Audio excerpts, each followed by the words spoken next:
اور ہم نے فرعون کو اپنی سب نشانیاں دکھائیں مگر وہ تکذیب اور انکار ہی کرتا رہا۔ کہنے لگا کہ موسیٰ، کیا تم ہمارے پاس اس لیے آئے ہو کہ اپنے جادو کے زور سے ہمیں ہمارے ملک سے نکال دو؟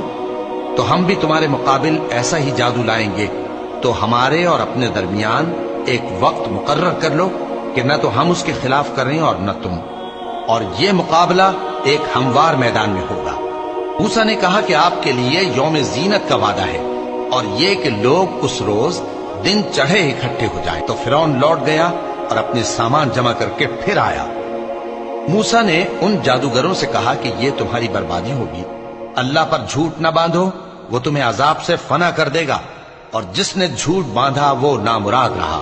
تو وہ باہم اپنے معاملے میں جھگڑنے اور چپکے سرگوشی کرنے لگے۔ کہنے لگے، یہ دونوں جادوگر ہیں، چاہتے ہیں کہ اپنے جادو کے زور سے تم کو تمہارے ملک سے نکال دیں اور تمہارے بہترین مذہب کو نابود کر دیں۔ تو تم جادو کا سامان اکٹھا کر لو اور پھر قطار باندھ کر آؤ۔ آج جو غالب رہا وہی کامیاب ہوا۔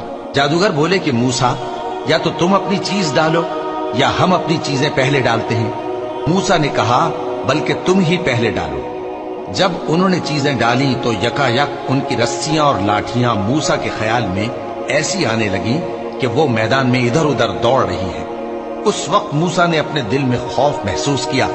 ہم نے کہا، خوف نہ کرو، بلا شبہ تم ہی غالب رہو گے، اور جو چیز یعنی لاٹھی تمہارے داہنے ہاتھ میں ہے اسے ڈال دو، کہ جو کچھ انہوں نے بنایا ہے اس کو وہ نگل جائے گی۔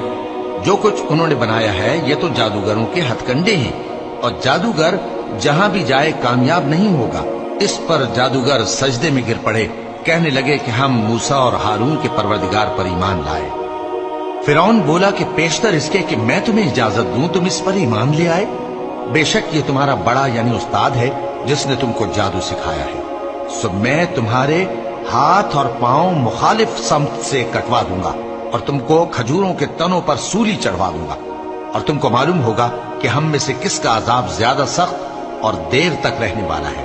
انہوں نے کہا کہ جو دلائل ہمارے پاس آ گئے ہیں ان پر اور جس نے ہم کو پیدا کیا ہے اس پر ہم آپ کو ہرگز ترجیح نہیں دیں گے، تو آپ کو جو حکم دینا ہو دے دیجیے، اور آپ جو حکم دے سکتے ہیں وہ صرف اسی دنیا کی زندگی میں دے سکتے ہیں۔ ہم تو اپنے پروردگار پر ایمان لے آئے تاکہ وہ ہمارے گناہوں کو معاف کرے، اور اسے بھی جو آپ نے ہم سے زبردستی جادو کرایا، اور اللہ سب سے اچھا ہے اور ہمیشہ باقی رہنے والا ہے۔ جو شخص اپنے پروردگار کے پاس گناہگار ہو کر آئے گا تو اس کے لیے جہنم ہے جس میں نہ وہ مرے گا نہ جیے گا، اور جو اس کے روبرو ایماندار ہو کر آئے گا اور عمل بھی نیک کیے ہوں گے تو ایسے لوگوں کے لیے اونچے اونچے درجے ہیں، یعنی ہمیشہ رہنے کے باغ جن کے نیچے نہریں بہ رہی ہیں، ہمیشہ ان میں رہیں گے، اور یہ اس شخص کا بدلہ ہے جو پاک ہوا۔